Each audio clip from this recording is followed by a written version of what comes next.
আবারও বিষ্ণুপুর দিক থেকে ছুটে আসা কতুলপুর দিকে যাওয়া বাস দুর্ঘটনার কবলে এবার লরির পিছনে সজোরে ধাক্কা যাত্রীবাহী বাস, আহত একাধিক বাস যাত্রী। ঘটনাটি বাঁকুড়ার জয়পুর ব্লকের বনলতা সংলগ্ন এলাকায়।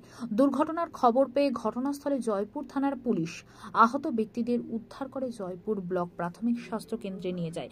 সেখানে তাদের প্রাথমিক চিকিৎসা করার পর ছেড়ে দেওয়া হয়। তবে বাসের ভেতরে থাকা যাত্রীরা জয়পুর ব্লক প্রাথমিক স্বাস্থ্য কেন্দ্রে চিকিৎসা করাতে এসে আমাদের ক্যামেরার সামনে মুখোমুখি হয়ে তারা জানান,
বুঝছো আমরা আসছি, তবু লরিওয়ালাকে তবু বাসওয়ালাকে বলছি যে থেমে যাও, হরেন দাও, একদম হরেন দেয়নি।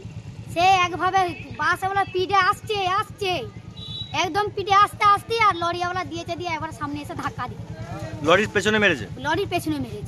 কতজন আপনি বাসে ছিলেন? আমি বাসে ছিলাম। কতজন ছিলেন? আমি ছিলাম, আমার বোন ছিল, আমার বোনের ছেলে ছিল, আমার স্বামী ছিল।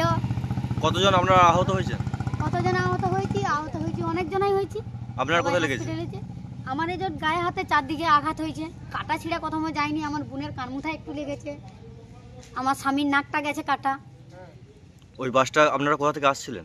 আমরা চেপেছিলাম এমআইটি মোড়ে। যেতেন কোথা? আমরা আসতাম এই কুম্ভস্থলী নামতাম। এরকম দুর্ঘটনা হয়েছে? এরকম দুর্ঘটনা হয়েছে। আপনার নাম? রিঙ্কু লোহার। বাড়ি? বাড়ি প্রকাশঘাট, ছিলুমপুর। ঠিক আছে।